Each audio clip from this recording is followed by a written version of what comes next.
স্বয়ংক্রিয় মূল্য নির্ধারণ ফর্মুলার আলোকে প্রতি মাসে জ্বালানি তেলের নতুন মূল্য সমন্বয় করছে সরকার। ফলে জ্বালানি তেলের মাসিক মূল্য সমন্বয়ে দাম বেড়েছে ডিজেল, পেট্রোল, অকটেনের।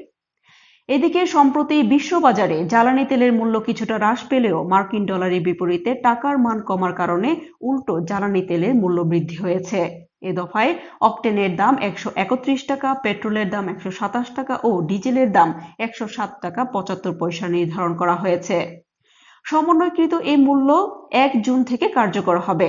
বৃহস্পতিবার নতুন মূল্যের প্রজ্ঞাপন জারি করে বিদ্যুৎ, জ্বালানি ও খনিজ সম্পদ মন্ত্রণালয়।